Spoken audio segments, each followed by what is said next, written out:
सभी प्रतियोगी परीक्षाओं के लिए इम्पोर्टेंट करंट अफेयर्स देखते हैं 11 नवंबर 2025 का आपकी पाठशाला द्वारा।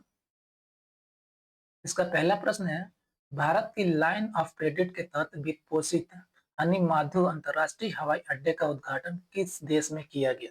कौन सा ये है हनी माधु। हनी माधु अंतर्राष्ट्रीय हवाई अड्डे का उद्घाटन किस देश में किया गया? किसके तहत? ये भारत की लाइन ऑफ क्रेडिट के तहत। ए श्रीलंका में, बी मालदीव में, सी मॉरिशस में या डी भूटान में। इसका उद्घाटन कहाँ पे हुआ था? ये मालदीव। मालदीव का राष्ट्रपति ने भारत सरकार की वित्तपोषीय सहायता यानी कि लाइन ऑफ क्रेडिट से बने हनी माधु अंतर्राष्ट्रीय हवाई अड्डे का उद्घाटन किया। कहाँ पे? मालदीव में हुआ। अगला प्रश्न है, 10 नवंबर 2025 को कौन सा दिवस मनाया गया? ए विश्व मधुमेह दिवस, बी राष्ट्रीय शिक्षा दिवस, सी शांति और विकास के लिए विश्व विज्ञान दिवस या डी विश्व रेडियोग्राफी दिवस। कब मनाया, क्या कौन सा दिवस मनाएगा? ये मनाएगा शांति और विकास के लिए विश्व विज्ञान दिवस मनाएगा 10 नवंबर 2025 को।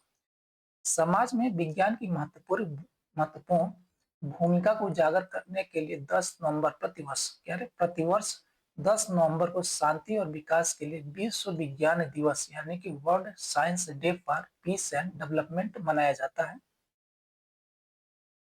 अगला प्रश्न है, किस राज्य के मंत्रिमंडल ने हाल ही में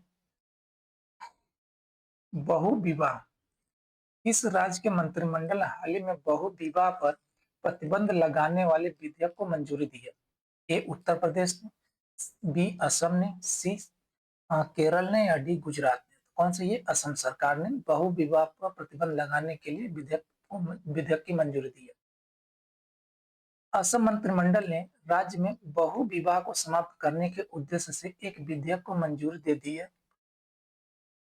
अगला प्रश्न है, दिल्ली सरकार ने 15 नवंबर 2025 से 15 फरवरी 2026 तक, ठीक है, चरणबद्ध कार्य समय यानी कि स्टेजर्ड स्टेजर्ड वर्क आवर्स की घोषणा क्यों की है? ए यातायात जाम को कम करने के लिए, बी वायु प्रदूषण से निपटने के लिए, सी बिजली की कमी के कारण या डी जल संकट के कारण। तो क्या है? ये वायु प्रदूषण से निपटने के लिए क्या चरणबद्ध कार्य समय की घोषणा की है? किससे?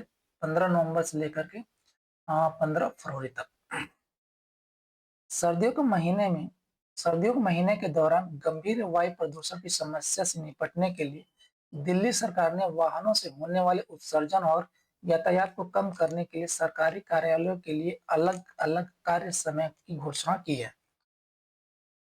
अगला प्रश्न है, काहिरा में आईएसएसएफ काहिरा में आईएसएसएफ विश्व चैंपियनशिप 2025 में पुरुषों की 10 मीटर एयर पिस्टल स्पर्धा में किस भारतीय निशानेबाज ने स्वर्ण पदक जीता? ए सम्राट राणा, बी वरुण तोमर, सी सौरभ चौधरी या डी अनीस भानुआल। तो कौन है ये?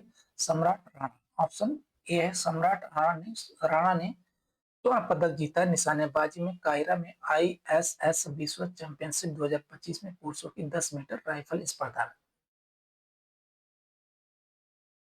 क्या है? 20 वर्षीय सम्राट राणा ने आईएसएसएफ विश्व चैंपियनशिप में पुरुषों की 10 मीटर एयर पिस्टल स्पर्धा में क्या है? स्वर्ण पदक जीता है।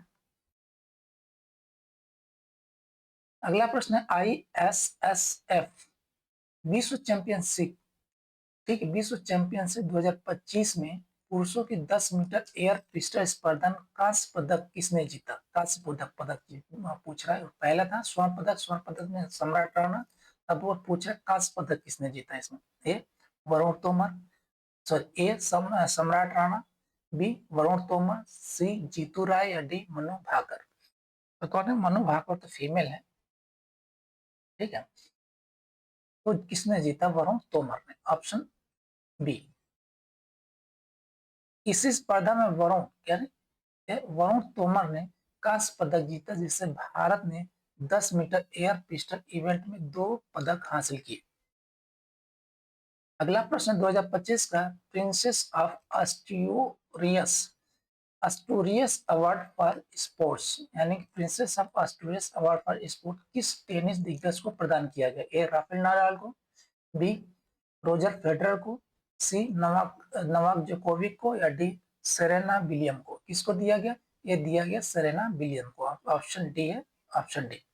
अमेरिकी टेनिस आइकॉन सेरेना विलियम्स को खेल में उनकी असाधारण उपलब्धियों और समानता की वकालत करने के लिए स्पेन की प्रतिष्ठित पुरस्कार से सम्मानित किया। कौन सा? ये स्पेन की, ये princess of Asturias award for sports. अगला प्रश्न है, पैरा तीरंदाज शीतल देवी को किस राष्ट्रीय टीम के लिए चुना गया है? किस बोला, किस राष्ट्रीय तीरंदाज पे यहाँ दे दिया है पैरा, ठीक है, ऑलरेडी पहले दे दिया है, आंसर ही दे दिया है यहाँ पे।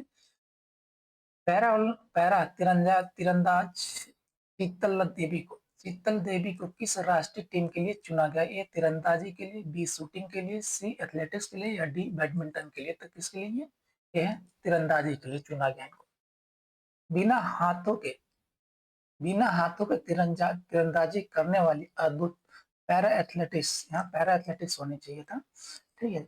शीतल देवी को उनके असाधारण प्रदर्शन के आधार पर राष्ट्रीय तीरंदाजी टीम के लिए चुना गया है। अगला प्रश्न है, भारतीय मानक ब्यूरो यानी कि BIS के नए महानिदेशक के रूप में किसे नियुक्त किया गया है? भारतीय मानक ब्यूरो के नए महानिदेशक के रूप में किसे नियुक्त किया गया? ए प्रमोद तिवारी को, बी संजय गर्ग को, सी निधि खरे को, या डी मनोज आहूजा को? तो कौन है? संजय गर्ग। Option B. वरिष्ठ IAS अधिकारी संजय गर्ग को भारत की राष्ट्रीय मानक संस्था BIS का नया महानिदेशक नियुक्त किया गया है। अगला प्रश्न है, चीन के तीसरे विमान वाहक पोत फ्यूजियान को किस आधुनिक लॉन्च सिस्टम से लैस किया गया? ए इसकी जंप सिस्टम, बी इमाल्स यानी कि इलेक्ट्रोमैग्नेटिक एयरक्राफ्ट लॉन्च सिस्टम, सी कैटाबार, या डी हाइड्रोलिक लॉन्च? किसके लिए, किससे लैस किया गया? इसको लैस किया गया इमाल से। फ्यूजियान चीन का पहला विमान वाहक पोत है जो इमाल्स तकनीक का उपयोग करता है। यह अमेरिकी नौसेना के नवीनतम वाहकों के समान एक उन्नत विद्युत चुंबकीय प्रणाली है जो विमानों को तेजी से लॉन्च करने में सक्षम है। अगला प्रश्न, सहकारी कुंभ 2025 यानी कि कुंभ 2025 का आयोजन नई दिल्ली में किस थीम के साथ किया जा रहा है? यहाँ पे ये नई दिल्ली में किया जा रहा है। थीम क्या है इसका? ये सहकार से समृद्धि, बी ग्रामीण भारत का उत्थान,